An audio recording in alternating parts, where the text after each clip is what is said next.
Հարգելի հայրենակիցներ, հասկանալի է, չէ, որ օրենսդրական նախագիծը Հայաստան խմբակցության կողմից իրականացվել է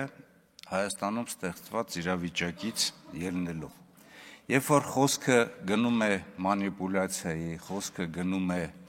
տարբեր իրարամեժ հայտարարությունների եւ գործողությունների, դրա հիմքում կանգնած են այսօրվա իշխանությունները եւ այսօրվա իշխանություններն են բերել այնպիսի մի վիճակի, որը որ կասկածի տակ է դրվում մեր հայրենիքի եւ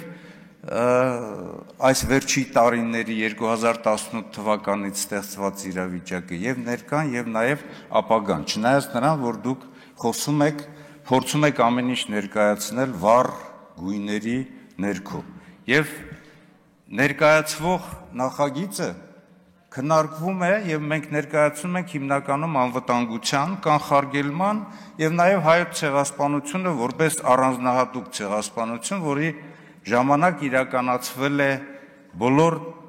ձևերի հանցագործությունների, ոճրագործությունների հաջորդականությունը։ Եվ այսօր ձեր իշխանության այդ վտանգի պատճառով վտանգի տակ կանգնված ապագայից ելնելով ենք մենք ներկայացրել այս ամենը, որովհետև իրականում ցեղասպանությունը ձեր իշխանության օրոք շարունակվեց Արցախի նկատմամբ։ Արցախի բռնատեղահանմամբ ցեղասպանություն իրականացվեց Ադրբեջանի կողմից եւ այսօր եւ Թուրքիան եւ թուրք-ադրբեջանական տանդեմը փոխանակ հայտնվեն մեղադրյալի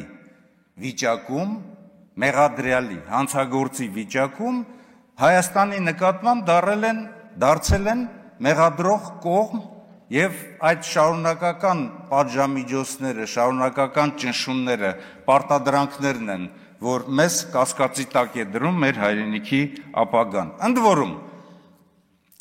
ձեր իշխանության ժամանակ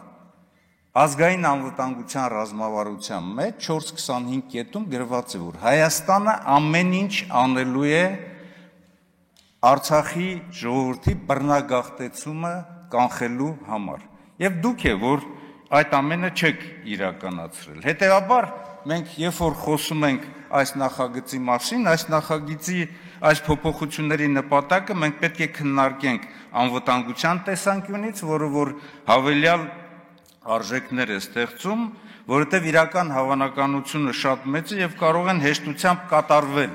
հանցագործություններ եւ նաեւ արդարացվեն։ Եվ պետք է իսկապես պատժելի դարձնել եւ խիստ պատժելի դարձնել այն օրինական մեր նախաձեռնությունները, որը որ մենք առաջարկել ենք։